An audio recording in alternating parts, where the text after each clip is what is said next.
नमस्कार दोस्तों, मैं अंकुर उपाध्याय स्वागत करता हूं आप सभी का आपके अपने YouTube channel share market analysis में। यहां आप सभी के साथ बात करने वाला हूं बाजार के हाथी शेयर HDFC बैंक की। देखिए, HDFC बैंक को लेकर ना अलग अलग व्यूज हैं सबके।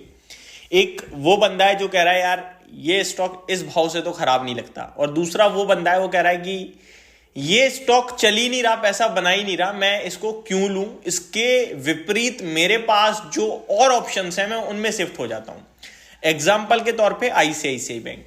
आईसीआईसीआई बैंक को अगर आप नोटिस करोगे तो ये स्टॉक अराउंड 700 या 680 रुपए पे मैंने पर्सनली खुद खरीदा था और आपके साथ भी डिस्कस किया था 950 रुपए के लक्ष्य के लिए। तब एचडीएफसी बैंक का भाव था 1400 का और एचडीएफसी बैंक 1700 रुपए का भाव टारगेट था मेरा उस समय। आईसीआईसीआई बैंक और एचडीएफसी बैंक दोनों ने टारगेट डन करे। आज की डेट में एचडीएफसी बैंक दोबारा नीचे चला गया है 1700 लगाने के बाद, ऑलमोस्ट 1400 समथिंग पे 1446 पे ट्रेड कर रहा है, और आईसीआईसीआई बैंक 950 का तो टारगेट डन करा ही करा, प्लस 1000 के ऊपर ट्रेड कर रहा है। लेकिन यहां पे पता है मेन डिफरेंस कहां पैदा हो गया? मेन डिफरेंस वहां पैदा हो गया जहां आईसीआईसीआई बैंक की जो पी रेशियो था, जो वैल्यूएशन था, वो 680-700 रुपए पे 17 का था और एचडीएफसी बैंक का 20 पे था।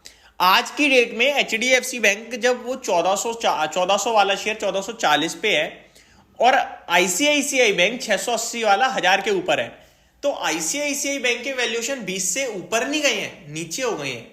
अभी 16-17 के पी पे है और एचडीएफसी बैंक के वैल्यूएशन 20 की जगह थोड़े घटकर 16 हो गए हैं।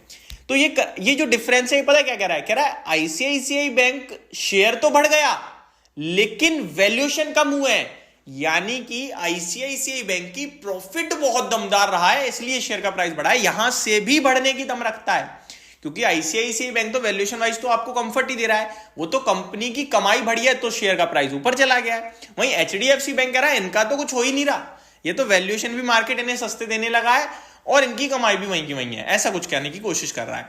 लेकिन अब करें तो करें क्या, ये समझने की कोशिश करते हैं। तो पहले मैं एचडीएफसी बैंक के बारे में डिटेल्स देता हूं आपको। अगर मैं डायरेक्टली स्क्रीन पे आऊं और कंपनी के मुनाफे पे जाता हूं डायरेक्टली बिना किसी देरी के, अगर मैं मुनाफा देख रहा हूं ना, मैं जितनी पीछे जा रहा हूं, मैं 2012 में देख रहा हूं, ठीक है। 12 में कंपनी 5200 करोड़ का मुनाफा कर रही थी, 13 में 7000 करोड़ का हुआ, 14 में 8700 करोड़ का हुआ, 15 में 10700 करोड़ हो गया। उसके बाद से देखिए 15 के बाद 16 में 12800 करोड़, 17 में 15300 करोड़, 18 में 18500 करोड़, 19 में 22000 करोड़, 20 में 27000 करोड़, 21 में 31800 करोड़ और 22 में 38151 करोड़, 23 में 46000 करोड़ और करंटली 60000 करोड़।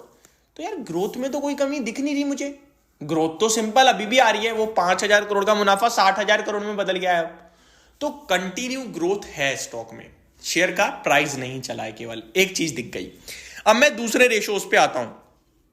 दूसरे रेशोज पे अगर जाऊं मैं तो वहां मेरे को कुछ और मिलेगा, वो भी मैं आपको बताऊंगा। बट एक और इंटरेस्टिंग पार्ट मैं आपके साथ शेयर करूं अगर, तो आप देख सकते हैं जो कंपनी के एक्सपेंसेस है ना, वो बहुत ही ज्यादा बढ़ गए हैं।